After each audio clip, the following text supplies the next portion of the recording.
All good. All good. Right. Well, hello, teammate, and thank you so much for being on the call. We have, like I said, not a special guest. We have the specialist guest ever. He knows how fond I am of him, and I can't say enough about him. And I've had the privilege of having to sit next to him in some of the most beautiful places in the world and have great conversations with him and his wonderful wife. I mean, you think Jeff is pretty amazing. I don't know if you've had the opportunity to meet Joette yet, but she is one in a million.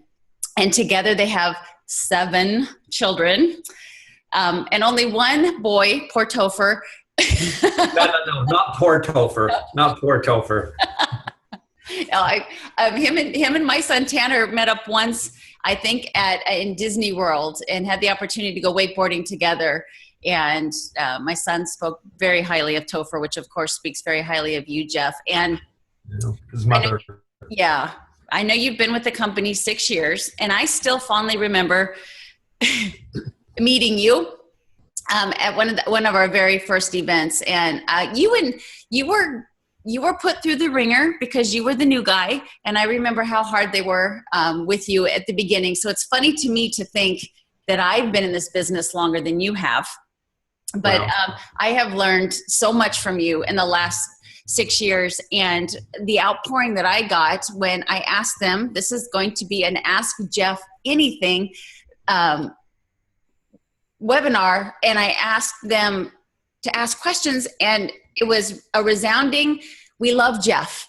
And when Jeff talks to the group, or when Jeff speaks to the network, I always feel like he's talking to me. So I just wanted to let you know that everybody on this team has, is that Janice? Has such love and looks forward to your leadership every time that they get the opportunity to hear you speak. So I did send you the questions, and I'm going to run through them. There's quite a few, and so we might run out of time, but I'm just going to run down them. And if you want to pass, you get one pass. Wow. Do I have a lifeline? Can I call Michael Neiland?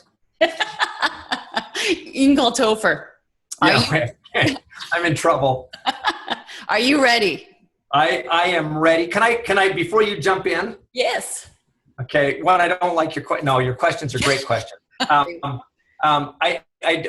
want to say before we jump into this, and you guys already know this, but, or you may know this, I'm a big fan of leadership. And I'm kind of one of these crazy guys that has this belief in people and in the abilities of people to do incredible things. And I think, one of the roles of leadership is the ability to hang with people and to help them and to uncover what those ability and skill sets, whatever you want to call them, God-given strengths, however you want to phrase those, to make a difference, to make their lives, their family lives better, the people around them better.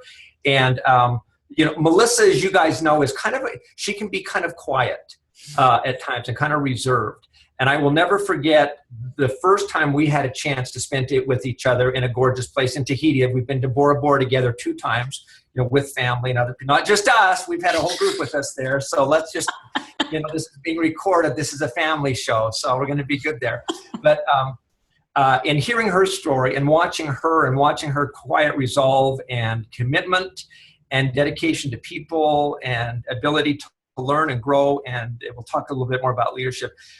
Nothing happens without leadership, and someone owning that and taking the ball and running with it. And I have absolute, just tremendous respect for Melissa's leadership and what she's created and the team that she's created and her willingness to keep learning and growing. So anyway, I appreciate the opportunity to be on here. I appreciate the kind words, but it's just a cool thing for me to get to work with outstanding people. So anyway, let's get into the hard stuff here.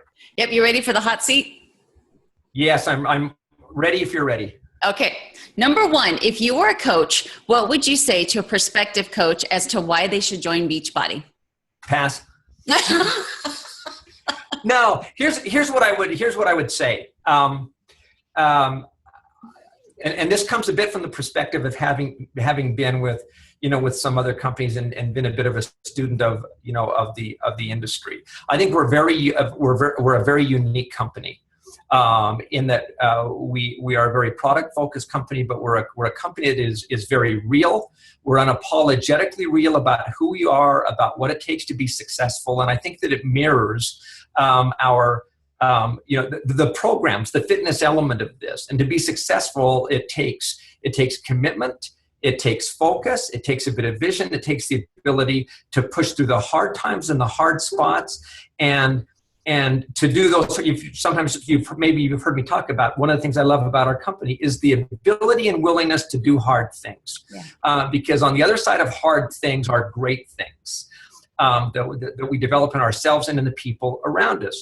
And so as I would talk to a new coach or a prospective coach coming in, I would probe to ask them, what do you value? What do you want for the long haul? Because this is not a short-term commitment. This is not a get-rich-quick thing. This is a piece that if you put the investment in, and if you're patiently impatient, if you will, good will come through this. And you're going to surround yourself with great people, with real products that creates a real opportunity that you never have to apologize and that you never have to be embarrassed about as a company. And one of the things I love about this, and then I'll be quiet, Melissa, but I can always look people just straight in. I'm trying to look at my camera here, so I'm looking you straight in the eye. I keep looking around. But I can always look people straight in the eye with great integrity and with great confidence about who we are as a company. So to a new coach, I would say, if you're willing to do the work, if you're willing to learn and to be coachable, and those kind of values align with your values, only if those align with your values, then this can be a great place for you, because you can help people. It's not just the physical transformation, it's the internal transformation, and you can create a tremendous opportunity, as well with this. So that's a long-winded answer to say, you know what, we're a good company doing good things that's very real. And if that seems appealing to you and you're willing to do the work, then you ought to strongly consider who we are, because your life can change. Yes.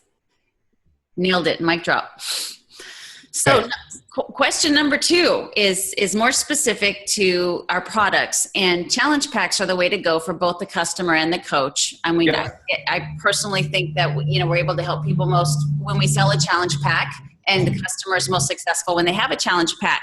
Is there any thought in expanding our options, like to be able to upgrade the boosts into a challenge pack or the performance line? Have they talked about more options with challenge packs? Yeah, it's a great question. And the answer, you may not like the answer.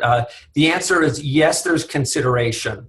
The caveat to that is simply this, is that under our current commerce platform, the way our technology is right now, it's very hard for us to bundle and put together programs. That's under, it wouldn't be too apparent to most people on the call at this time. I think it'll start to become more apparent in 2017. But as the commerce platform starts to develop itself, that will allow us to put more bundles together and be able to manage those, and we'll be able to test that and see if they work. The one thing that we are as a company that really is it can be challenging at times for us, but it's also a strength for us, and it's in Carl's DNA, is that Carl is a tester.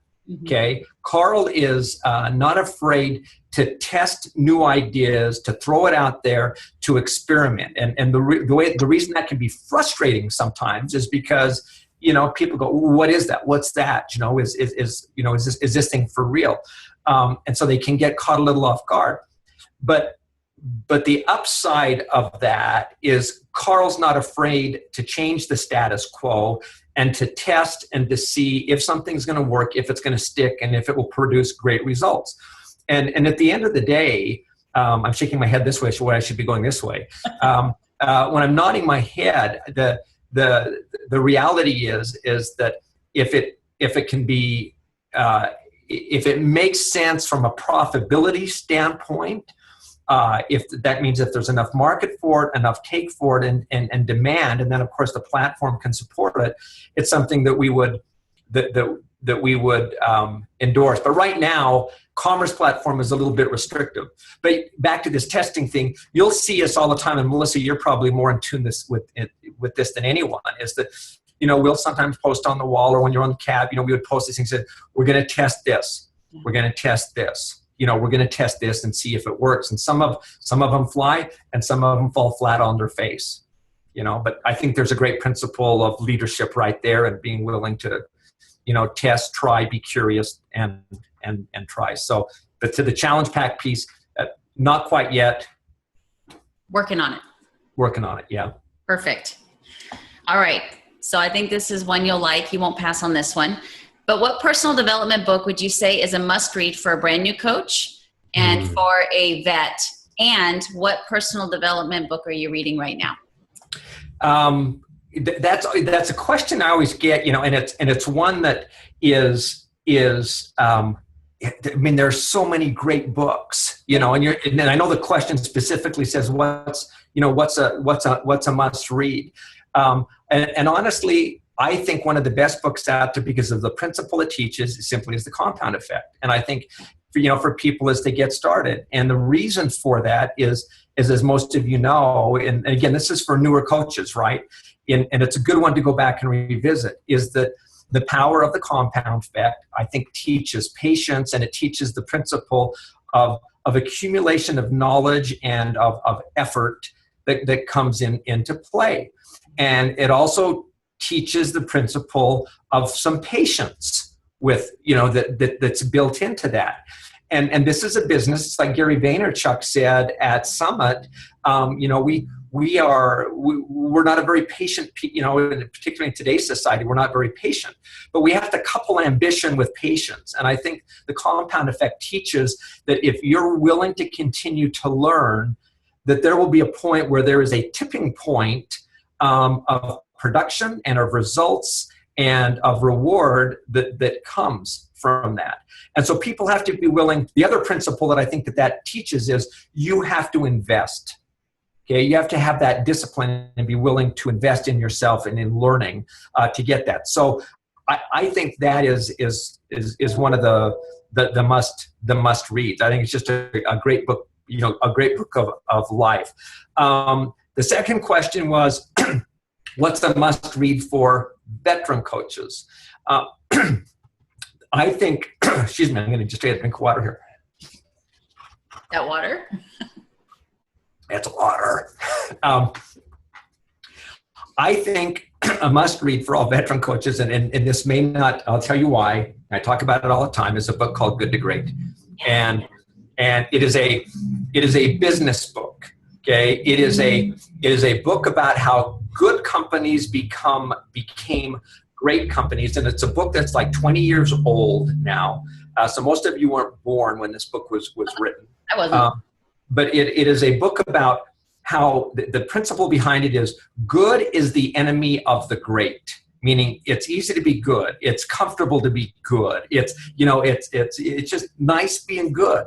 And the effort to get to great takes more effort to get there. And so what this book does, it explores really 6 or 7 core pieces that talk about what it took for good companies to become great. The reality is it's, to me, it's not a book about companies. Mm-hmm. It's a book about people, because people make up companies. And the same principles that apply to good companies becoming great are the same that help good people become great in what they do. And there are some powerful, powerful concepts and disciplines in there. And it's honestly, it looks like, it honestly looks like a, probably kind of, oh my gosh, that's a big read. And but it's the last third of the book is just stuff about the studies that they did. Mm-hmm. And one thing I really love about it is there is a summary at the back of each chapter that's kind of the cliff notes, of what's in the chapter. And I have gone back to that book again and again and again and again and applied it to my own life and apply it to us as a company. And I think that there's tremendous value in that. So I think that's one that as you grow your organization, you can learn from. I think as you grow yourself individually as a person, I think the principles apply to it, and I think they're really pretty timeless in nature. So when I die, I'm going to take that with me, and so the next book that I'm reading, I'm always got like 4 or 5 books that I'm kind of playing with, right? So one I like is this book. It's called Change Anything. One thing I just finished reading was this book that's called The One Thing. And this is really kind of an easy book. It's by James Keller, who is Keller Real Estate. And the thing that's nice about this book is it's simply one about focus and about simplifying. And it's about the Pareto principle and really creating the success list versus to-do lists. One that's busy, and then the things that are going to create success in your life and success in your business, and narrowing it down to the most critical elements. And then one that I am just getting on audible.com, and I haven't started reading this yet, but I spent last weekend with a group of buddies. We go away every weekend. We went down to San Diego to Moonlight Bay, and we played golf and stuff like that and watched some football. But I'm not a very patient person. And I tend to be someone that is always going, got to have life moving through my gills, kind of moving. It's hard for me to be present sometimes, and switching gears is tough for me. So I'm going to start reading a book, and I think it's by Eckler. I can't remember what his last name is. I've got it on my phone, but it's called The Power of Now. And it's really kind of a meditation book. So some of you have read it. And all I've heard is the first part is that you've got to be kind of patient to get through it, because it can be a little kind of out there. But I've had a real good friend that I have tremendous respect for that's kind of built like me that says, you need to read this. It's been a life changer for me in helping me just kind of find peace in the moments and, be more, more present. Because I find with, we run a fast pace here. And as Melissa said, we have 7 kids, and we're always going a million different directions. And I've got to do a much better job in my personal life of being present wherever I am, and kind of finding that peace that comes from that. Because with peace comes power. So it's not about peace, it's about power. But that's one that I'm just going to start reading. So there's kind of a few that you have there. That's great. And I held this up, Jeff, but I bought this for Mick. If you can see, it's just the summaries of that book. I can't get Mick to read a book cover to cover, but this was recommended to us, and him being such a business guy, I got him that. So for you guys that want just the summaries, they have it in there. And then they said down in the chat that it's Eckhart Tolle. Eckhart Tolle, that's who it is. I didn't want to pronounce his name. I've got it on I actually went to Barnes & Noble to get it. And someone said, don't read the book, listen to it on Audible. So, cool. So that's what I'm going to do. All right. Next question. I have to just say to Michelle Harmon, she's got to smile a little bit because she's so serious. It's like freaking me out. Thank you. That's what I wanted. It's someone stick their tongue out. Smile, right. What qualities or traits do you think top coaches share? Tough one. Because I think that there's always there's a bucket of those.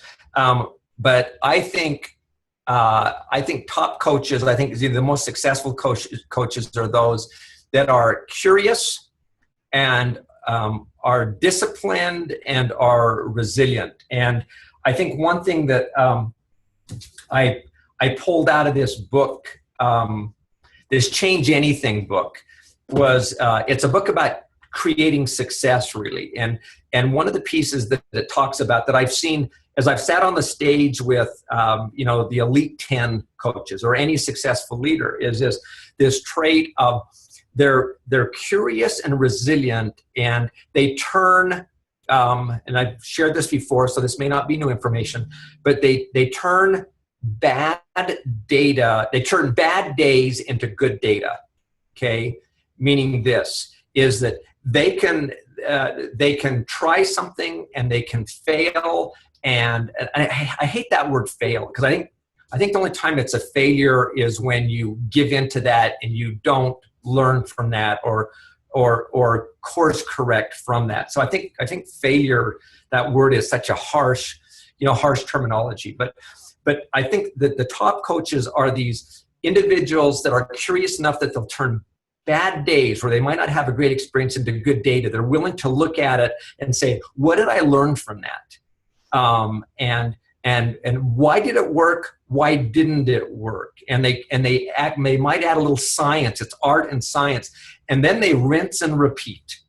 Okay? They take what they've tried, and they've then gone out and they said, okay, didn't quite work. How do I improve it? It's the trait of Carl in so many ways. The ability and the willingness to test something and to say, aha, it didn't work. That doesn't mean it was a failure. It just eliminated one possibility, and now there's something else better to try.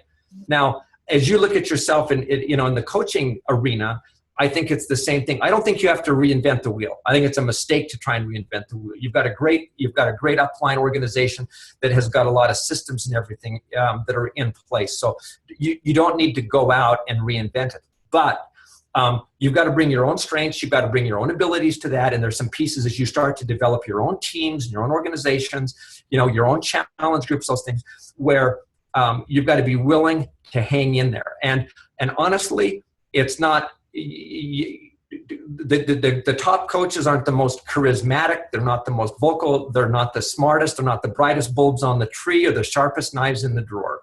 Okay, they're just not.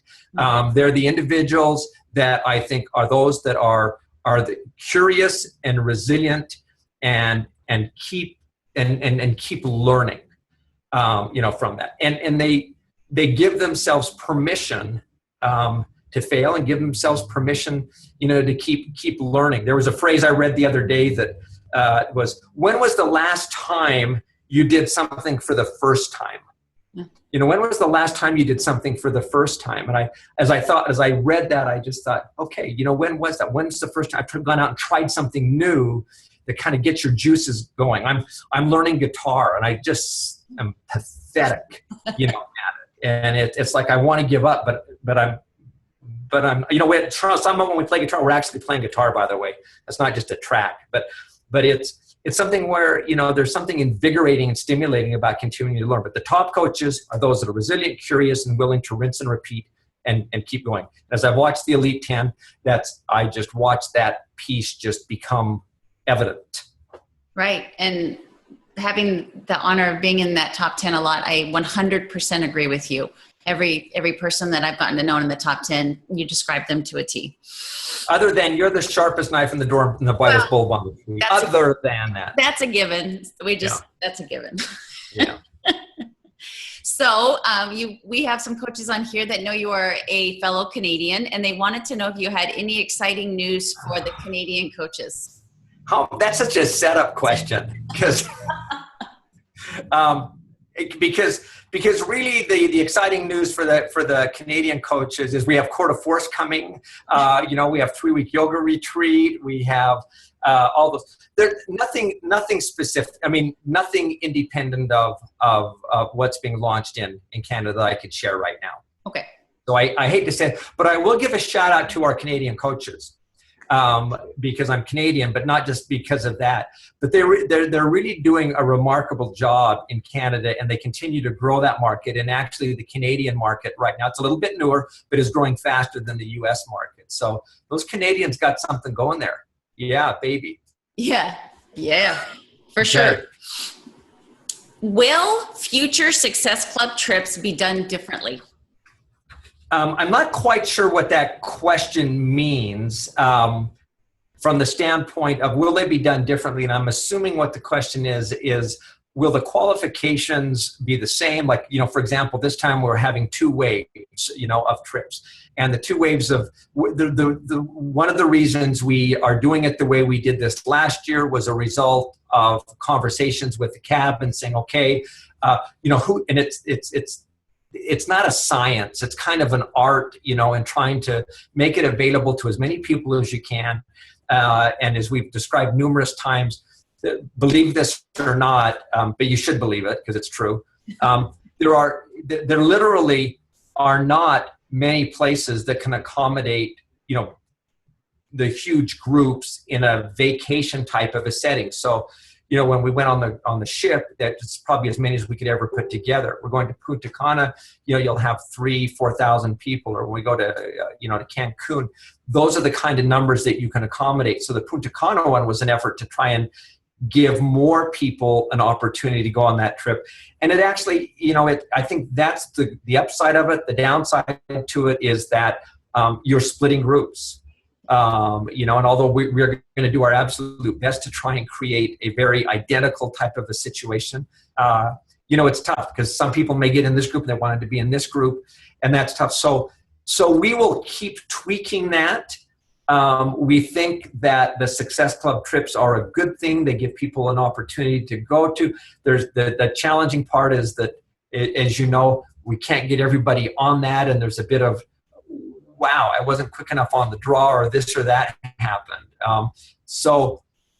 Unless we just go to a pure lottery system, we're really trying to recognize those people that have earned Success Club and been diligent in that and have some consistency in that.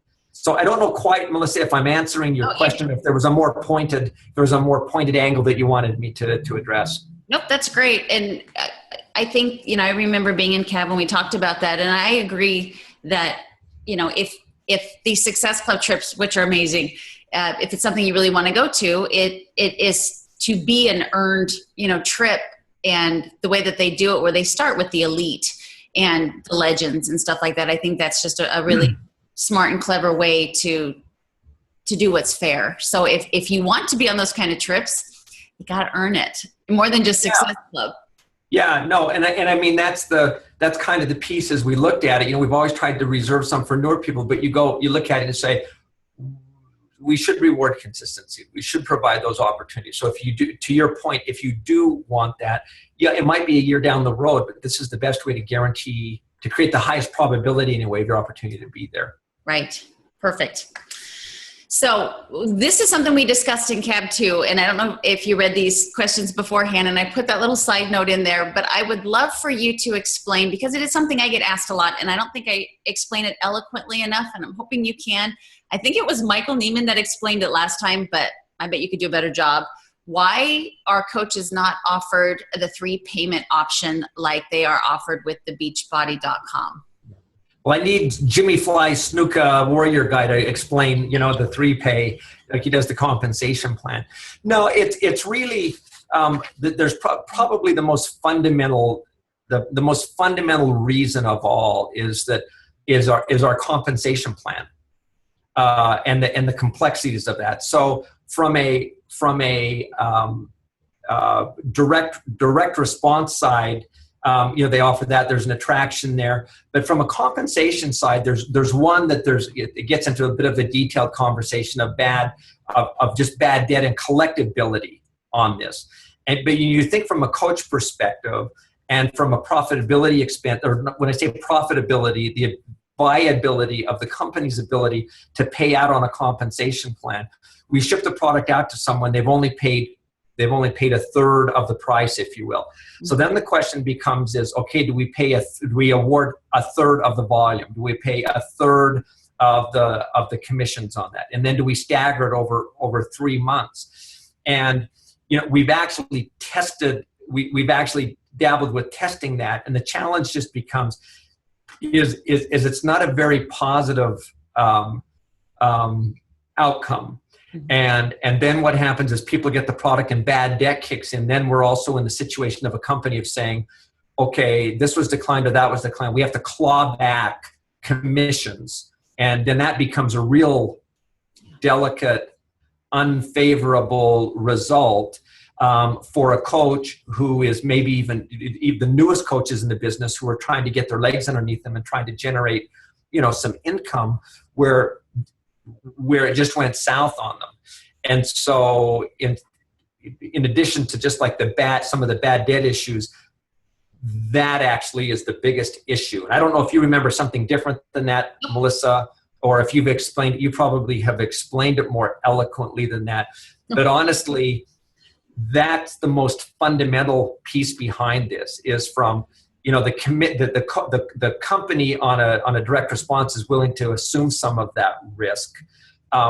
But when we're paying out coaches on this, on a 3-pay, it just introduces a level of complexity and potential withdrawal from the coaches that wouldn't be favorable. And we're just going, we'd rather take the questions of why don't you do this versus create the bad press of trying to pull money back from coaches in that situation.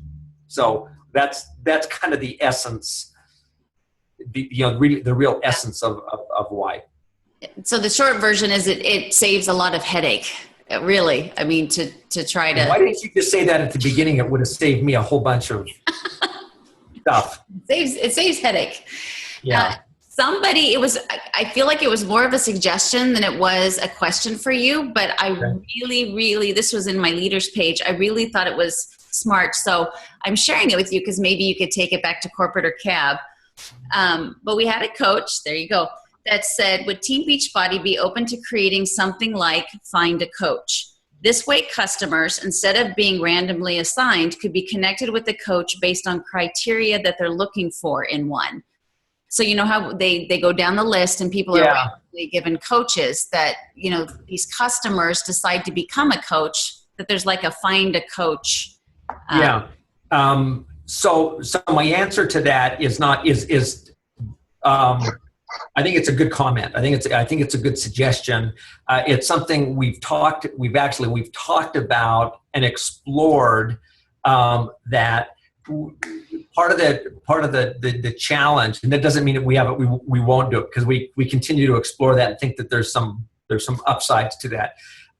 You've got to figure out the criteria by which you're going to use that coach. So, when one person lives next to Melissa McAllister, they're both coaches, which one do you pick and why? Because she was in Success Club, because she's cuter, because, whatever that happened, we like her, whatever the criteria are, type of a deal. So we can take that back and explore. So I'm not trying to push that off, but it's one that we have talked about, and we do see some upside to that. And I think from the standpoint of if you can get the right criteria dialed in, the upside really is one of saying, hey, this is going to somebody that wants it, that we know will produce something out of it and can really, produce something valuable. So we see the upside of that versus just going to a random coach that it may just fall on deaf ears, so to speak, that really isn't engaged. Yeah. No, I totally agree. And it might put more coaches in more favor. I understand that, but it would be cool so that a discount coach doesn't get a customer as opposed to somebody who works well. So I thought that was great. You have 2 more. Are you ready? Yeah. You still have your pass. So and this comes from Amanda Dewey, by the way. Is she on the line? Okay, Jeff, she's not. Okay, then you know what? I mean, she has no standing here. We just talked. She's got a sick kiddo, but she's going to listen to the recording, so she will hear this. If there was a 5th vital behavior, what would you want it to be? What would you want it to be? What would I want it to be? Yeah. I would want. I have an answer, but let me throw it back at you. Well, I would be sarcastic and say I would want to make sure that your name is spelled correctly. That would be my 5th vital behavior. But I think that would be my first behavior.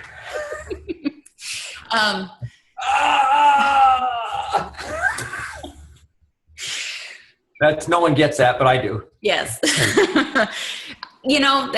That's funny that you asked me that. I don't know. Do you want me to answer while you're thinking? Yes. Okay. Mine would be follow-up. I think that even though a lot of people may think that it's intuitive, I think that there's the cliches that say fortune's in the follow-up, but there is what I believe to be a critical behavior, and I think some of you have heard Carl talk on the surge, and we're going to be talking about this at leadership.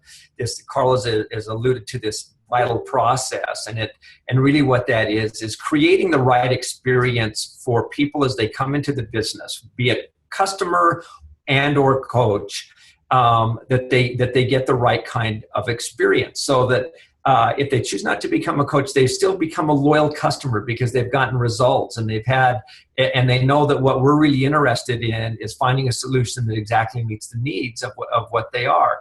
And they'll become great customers, they'll become great referrers, and they'll potentially become, if they choose, a great coach. Yeah. But that comes with the discipline and the skill set and the willingness to follow up with people. What we are as a company so far is that we have been, we have our vital behavior of, invite. And I think we've become really a great company on recruiting, if you will, and bringing people into the business. But oftentimes what's happened is we've become very good at just bringing people in, and then it's next, as opposed to following with, riding with those people and helping them create results. And I think that is captured. You could use different language, but I think, it's in following up with those people. If it's like a 90-day follow-up, so that people become more products of the product and wed to the products. And you think, this is just a little bit of a side note, but it's interesting. 21-Day Fix has been an absolutely remarkable, phenomenal product for us, and people have created businesses around it and continue to do so. The other dynamic of it, which I think it was an unintended consequence that we have seen, is that, and again, we would take what we've gotten, but I think one of the unintended consequences is that some people will come into the business and they'll go, 21 days, I'll drink Shakeology for my 3 weeks, for my month, I'll lose my 7 to 15 pounds, and I'm done. And there's not a follow-on that really gets people into the discipline of fitness. It's interesting. I've got all these books on my desk, but one of this book, The One Thing, one of the pieces that it talks about in here, and it refers to a study, and it's talking about developing habits. And all of us typically are familiar with the concept that it takes 21 days to build a habit, to create a habit. And this book says we say that, but it's not true. Okay. It really takes, and they did these studies at the University of somewhere in London, and it was actually interesting because it was about diet and it was about fitness. And the average number of days that it took for people to create the discipline of getting past the tipping point, in fitness, to overcome kind of the hurdles and get it into the groove, get it into their DNA to keep working out, was 66 days. Not 21 days, was 66 days. The easy, smaller habits averaged 18 days. That some of the tougher ones got up to like 200 days, but the average became 66 days. And it's kind of it's interesting to think, some of our older programs, they took more time, they took longer to get in. We saw retention being higher. We saw people on Shakeology, staying longer. So I think we have to develop, again, the patience and the discipline of following up and getting people results and creating the right experiences for them. So long-winded answer, but my favorite pick would be follow up. Yeah. That's fantastic. And Adrienne, you nailed it. I saw that. Good girl. She said 66 days too. Allison said take initiative. And that's kind of I think they're all the same. There's follow-up. For me, I was going to say the word relationships. I think, I don't know if you know this, Jeff, but TeamMADE has a hashtag called Leave It Better. And and what that means is it doesn't matter if you're leaving your workout, you're leaving your meal, you're leaving a conversation, a relationship, everything that you do, you should leave it better.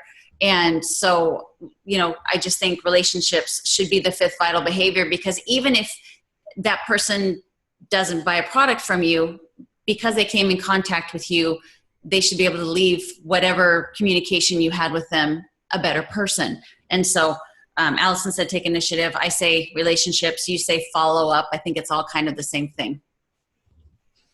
Yeah, I think it's all embedded. I think the interesting thing about vital behaviors is that there's a bit of that actually the vital behaviors itself came from a book that that we read called, anyway, it's the same authors as the Change Anything, but it's the intent is to create a behavior out of that. And so with relationships, sort of, you got to figure out, okay, what's the angle to say that it is a behavior? Because it's not the end, it's not the end result. It's the behavior that we engage in that drives, the end result. But you, again, the relationships are embedded in that follow-up or taking initiative. So the challenge with the vital behaviors is you could literally put a list of, that many, and what we've tried to do is keep it, fewer. But anyway, that would be mine. Yeah, I love it.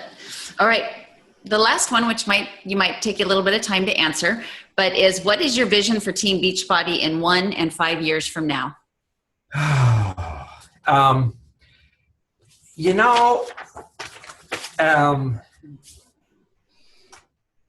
It's such a, I thought about that a little bit, and as you ask it again, it honestly kind of gives me goosebumps.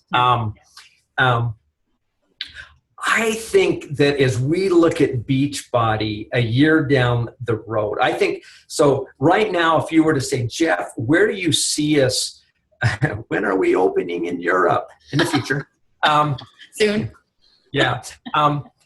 If you were to say, Jeff, where are we right now? I think we're in this position of maturing as a company. And we're at this point now of developing this mature leadership that is able to really lead in a stable leadership and skilled leadership. When I say that, I mean coaches in the field that are able to create something that's very, very sustainable. So as I look at us a year down the road, last year we ended up, I share the money figures, kind of the revenue figures. I guess they're impressive on one hand, and on the other hand, they don't mean they're a measuring stick, right? We ended up at like 860 million, and this next year we should end. I don't know if we'll hit $1 billion or not, but it'll be close to $1 billion. So there's kind of a benchmark that's kind of cool, and everybody goes, "We're $1 billion company." To me, that's not the measuring stick, really. It's the number of lives that we've impacted in a meaningful way, in a real sustainable way that stay with us. Okay. They just don't come in for the short term. So I see us this next year being a bit, close to, in spitting distance of if you can spit, long ways, of $1 billion. But what that reflects is a company that is very stable and sustainable, that people, when they recognize this, will say, this is a company with a stellar reputation as a company and for the leadership in the field. I don't know whether you guys saw, Melissa, you may have seen this on the wall, Dave Ramsey. Does everybody know who Dave Ramsey is? That was awesome. Yeah, so you saw a little shout out. It was interesting because last night I got a phone call from the coach of the coach that works with Dave Ramsey, that had said, he's been on 21 Day Fix, and he's been up for a couple months, and he's lost 20 pounds. Been drinking Shakeology. And Dave Ramsey is not a fan of multi-level marketing companies. And he makes that known on his, he'll get asked that question, and he'll usually, choose not to talk all that favorably about them. But he put that little post out there today, or talked about it, said, there's some good ones, there's some bad ones. These guys are doing it kind of right. Even then there's some wackos in Beachbody, and which is kind of fair, because they're the ones that are just selling the money deal, and, the get rich quick, the shortcuts, the fake it till you make it, type of a deal. And I would want us to be known as a company, in a year, and I think we have the ability to be known as this, is a company that has this stellar reputation as the company that has the best fitness products and the best coaching leadership out of any company, in our industry. Yeah. And at the same time, we've continued to grow in a sustainable way.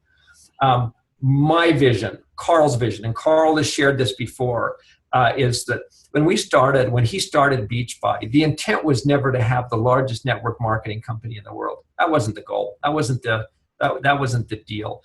It was to touch as many lives as we could in an impactful way, in a very real, in a real way. And of course, one of the accelerators of that is is by monetizing it, by creating a financial opportunity, by rewarding people for, for sharing, for sharing that. And so I think that's what we were doing. And we do have a very rewarding, it can be a very rewarding compensation plan for those people that hang in, that do it right. And again, some of those traits of rinsing and repeating and being curious and, resilient.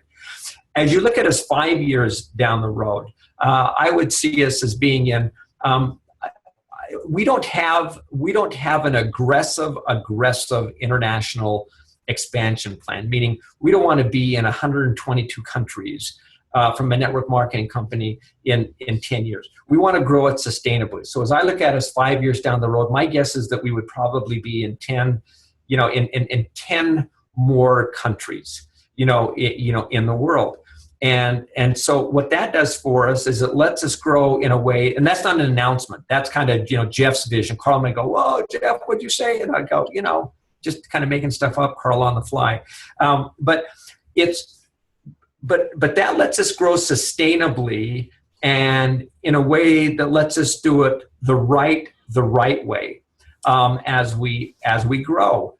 And when you think about it, a lot of people go, "I can't wait till we go here. I can't wait till we go there." Well, the biggest opportunity is the opportunity that's in your own backyard right now. Okay. Where you speak English, they speak English. Culturally, you get it. I've been with companies where people think, "Oh, it'll be so great when we open Australia." And then they go, "We're going to go down to Australia." Well, guess what? That's cool, but you've got to have money enough to take yourself down to Australia and to live in Australia for a while, or be willing to spend, be the 18-hour time, whatever it is, 14-hour time difference, and conduct business there. You got to be able to create relationships and develop leadership that's there, or you've got to be in Korea or Taiwan or the UK, somewhere where they speak a different language, and it gets progressively more challenging. So before you're qualified to start building over there, or anyone would want to follow you, you would have to be a qualified, competent, established leader here. And that doesn't mean that you can't form contacts and everything else there. But I would see us in those kind of companies. But I would also see us, or in countries, but I would also see us, and this is key, I would also see us as every bit as much, if not more, as a viable, sustainable, profitable, rewarding company in North America. Okay, that hasn't diminished, that hasn't disappeared, that it's not, okay, burn the field here and then go to the next country to be successful. That there will be a vibrant, rewarding opportunity in our own backyard, regardless of what happens internationally. That's what my vision is. And my vision is, so a little bit more, is that we create, again, goes back to the leader piece on this, to me, and to the people part of this. The thing I love about this business is that we offer an opportunity for people to change their lives, to change themselves, and to expand their circle of influence and touch other people's lives and make everybody else's lives a little bit better, and discover who they are in the process and get stronger, better. And there's a financial piece that can come with that. That's kind of the icing on the cake on this, but it's what happens inside. And I think it's the phenomenal part about this is that it's transgenerational.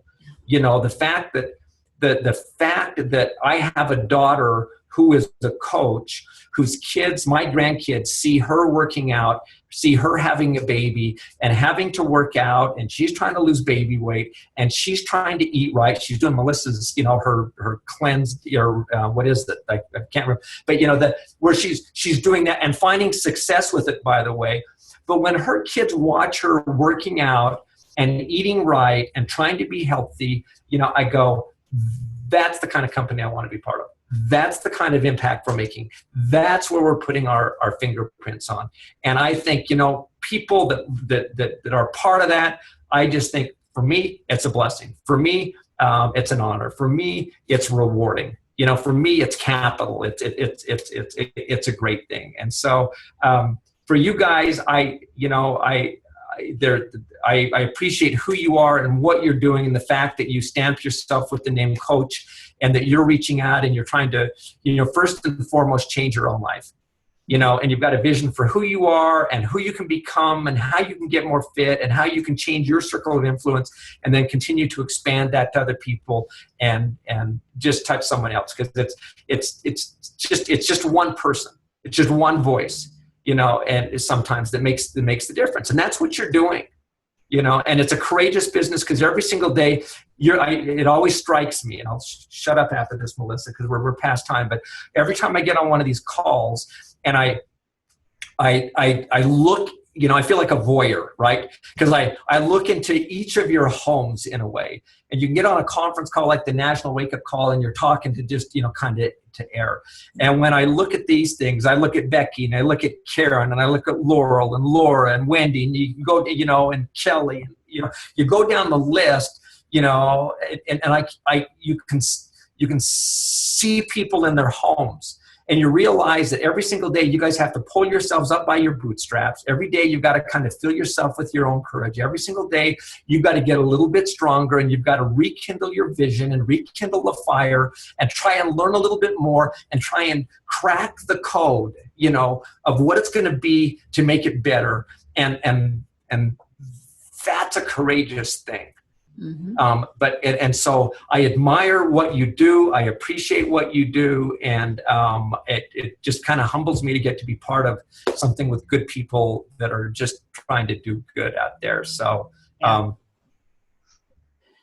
inspired. Yay. So I am going to close it with that, but this will be my 9th year and your 7th year hitting coaching during the holidays, when, statistically it's when people gain their weight and they put their health aside. Do you have any advice for us as coaches during, I hate to call it, the tougher months of coaching, but any advice? You know what I think it is? I honestly think the advice is so fundamental. It's being proof the product works. It's picking a program. It's picking a program and pressing play, as Carl talked about at Summit, so that you're filling yourself with confidence about that the programs work, and that you've got the discipline of doing that. Because what's going to happen is people are going to be watching you, and by doing that, you're going to be filling your pipeline. Your confidence level is going to go up. You're going to learn so much from doing that. And then just share authentically, what your story is. Don't try and sell something that meets your needs. Sell something that, when I say sell, share something that meets their needs. But at first and foremost, I think it starts with, with your own journey, gaining the confidence. And I'm not although I do it, I'm not a big fan of all the a la carte. I'm going to do a little bit of this, do a little bit of that. Right now, I think is a great time during this time of year to pick a program that gives you confidence and creates results that you can share your journey with other people. So it will bode well for you. And as we come out with Core to Force, jump on that, try it, make it work, and learn about it, so that you can share it.